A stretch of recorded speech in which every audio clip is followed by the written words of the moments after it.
BNP নেতা ফজলুর রহমান ও হাবিবুর রহমান হাবিবের মধ্যে মিল কোথায় জানেন? তারা দুজনে একসময় ছাত্রলীগের রাজনীতি করতেন। পরবর্তীতে ছাত্রলীগ থেকে আওয়ামী লীগ হয়ে তারা নোঙর করেছেন বিএনপির ডেরায়। শুধু ফজলুর রহমান ও হাবিবুর রহমানই নয়, প্রয়াত কে এম ওবায়দুর রহমান এবং সাবেক মন্ত্রী শাহজাহান সিরাজ সহ বিএনপির বহু সামনের সারির নেতার রাজনৈতিক জীবন শুরু হয়েছিল ছাত্রলীগে। ছাত্রলীগ থেকে উঠে আসা বিএনপির কিছু নেতা সম্পর্কে জেনে নেওয়া যাক। শুরুতেই অ্যাডভোকেট ফজলুর রহমান। মুক্তিযুদ্ধে সক্রিয় অংশ নেওয়া এই মানুষটা 1975-এর পর দুঃসময়ে ছাত্রলীগের হাল ধরেছিলেন। ছাত্রলীগের নেতৃত্বে যখন ডাক্তার মোস্তফা জালাল মহিউদ্দিন এবং খ ম জাহাঙ্গীর, তখন সংগঠনটির একটি বিদ্রোহী কমিটি হয়। এই কমিটির সভাপতি ছিলেন ফজলুর রহমান। তিনি 1986 নির্বাচনে নৌকা প্রতীক নিয়ে কিশোরগঞ্জ 3 আসন থেকে সাংসদ নির্বাচিত হন। পরে আওয়ামী লীগ ছেড়ে যোগ দেন কাদের সিদ্দিকীর কৃষক শ্রমিক জনতা লীগে। ফজলুর রহমান 2008 সালের নির্বাচনের আগে বিএনপিতে যোগ দেন। বর্তমানে তিনি বিএনপি চেয়ারপারসন বেগম খালেদা জিয়ার রাজনৈতিক উপদেষ্টা।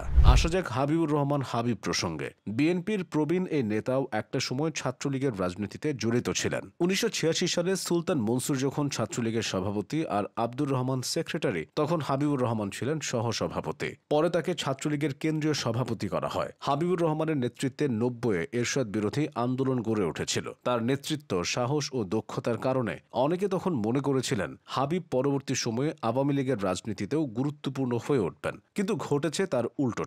রাগ অভিমানে 1996 সালে আওয়ামী লীগ ছেড়ে তিনি যোগ দেন বিএনপির রাজনীতিতে। 1991 থেকে 96 পর্যন্ত যে বিএনপির বিরুদ্ধে তিনি স্লোগান তুলেছিলেন, আন্দোলন করেছিলেন, সেই বিএনপি হয়ে ওঠে তার ঠিকানা। প্রয়াত কে এম ওবায়দুর রহমান ছিলেন বিএনপির 3য় মহাসচিব। তিনিও ঢাকা বিশ্ববিদ্যালয়ের ছাত্রাবস্থায় একবার ছাত্রলীগের সাধারণ সম্পাদক এবং 2 বার সভাপতির দায়িত্ব পালন করেছিলেন। ওবায়দুর রহমান 1962-63 সালে ঢাকা বিশ্ববিদ্যালয় কেন্দ্রীয় ছাত্র সংসদের সাধারণ সম্পাদক নির্বাচিত হন। এছাড়া 1963 সালে তিনি পূর্ব পাকিস্তান ছাত্রলীগের সভাপতি নির্বাচিত হন। পরবর্তীতে তিনি 1964 সালে বাংলাদেশ আওয়ামী লীগে যোগ দেন। স্বাধীনতার পর বঙ্গবন্ধুর মন্ত্রিসভায় তার ঠাঁই হয়েছিল। বিএনপিতে কে এম ওবায়দুর রহমানের পথ চলা শুরু হয় 1978 সালে। তিনি জিয়াউর রহমানের সরকারে একাধিক মন্ত্রণালয়ের দায়িত্বে ছিলেন। মাঝে জাতীয় পার্টিতে গেলেও 1991 সালের নির্বাচনের পর আবারও তিনি বিএনপিতে যোগ দেন। ইন্তেকালের আগ পর্যন্ত তিনি বিএনপির স্থায়ী কমিটির সদস্য ছিলেন। বর্তমানে তার মেয়ে শামা ওবায়েদ বিএনপির রাজনীতিতে সক্রিয়।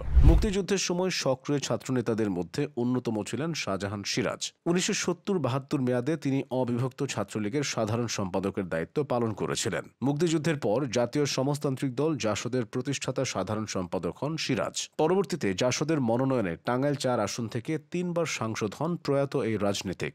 জাসদের ভাঙনের পর 1995 সালে তিনি বিএনপিতে যোগ দেন। 2001 সালের নির্বাচনের পর খালেদা জিয়া সরকারের বন ও পরিবেশ মন্ত্রণালয়ের মন্ত্রী হিসেবেও দায়িত্ব পালন করেছেন তিনি। বিএনপির প্রয়াত রাজনীতিক শাহ মোয়াজ্জেম হোসেনও একসময় ছাত্রলীগের সাথে জড়িত ছিলেন। তিনি পূর্ব পাকিস্তান ছাত্রলীগের সাধারণ সম্পাদক ও 3 বার সভাপতির দায়িত্ব পালন করেছেন। স্বাধীনতার পর পার্লামেন্টে প্রথমবারের মতো চিফ হুইপ নির্বাচিত হয়েছিলেন শাহ মোয়াজ্জেম। রাজনৈতিক পট পরিবর্তনে 80-র দশকে তিনি জাতীয় পার্টির মহাসচিব, এরশাদ সরকারের মন্ত্রী, সংসদ উপনেতা ও উপপ্রধানমন্ত্রী হন। অবশ্য 1992 সালে জাতীয় পার্টি থেকে যোগ দেন বিএনপিতে। পরে তিনি দলটির ভাইস চেয়ারম্যান পদে ছিলেন। 2022 সালে বার্ধক্যজনিত কারণে শাহ মোয়াজ্জেম হোসেন ইন্তেকাল করেন। এছাড়া 1974 সাল থেকে 1975 সাল পর্যন্ত ছাত্রলীগের কেন্দ্রীয় সভাপতির দায়িত্বে থাকা মনিরুল হক চৌধুরীও এখন বিএনপির রাজনীতির পরিচিত মুখ। মাঝখানে অবশ্য তিনি জাতীয় পার্টিতে ছিলেন। এভাবেই একসময় ছাত্রলীগ করা তুখোর নেতারা বর্তমানে বিএনপির রাজনীতিতে নেতৃত্ব দিচ্ছেন।